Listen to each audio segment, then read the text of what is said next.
Gjatë 24 orëve të fundit, rreshet e dendura kanë sjellë problematika në disa akse të qarkut të Gjirokastrës, kryesisht në zonat e Libohovës, Përmetit dhe Këlqyrës. Në këto segmente janë vërejtur rrëshqitje dherash, erozion përgjatë rrugëve dhe prezencë inertesh në krahët anësore të tyre.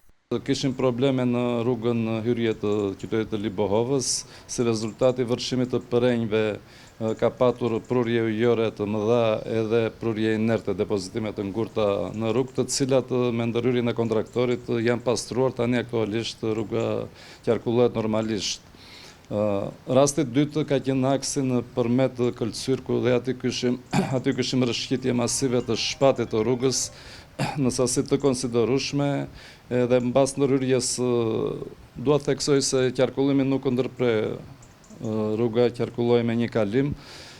Pas ndërhyrjes kontraktorit dhe aty rruga është pastruar dhe është normale për qarkullimin. Probleme më të vogla ka patur në të gjitha akset, po që janë eliminuar, janë pastruar nga kontraktorët. Falë ndërhyrjes në kohë të strukturave përkatëse, puna për pastrimin dhe hapjen e akseve është kryer menjëherë, duke bërë që asnjë prej rrugëve të mos pësojë bllokime apo ndërprerje të qarkullimit.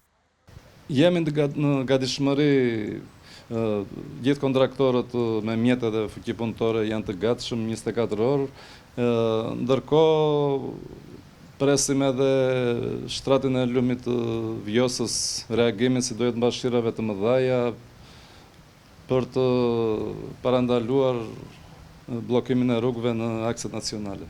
Ekipet vijojnë monitorimin e situatës për të garantuar lëvizjen e sigurt të mjeteve në të gjithë qarkun jugor.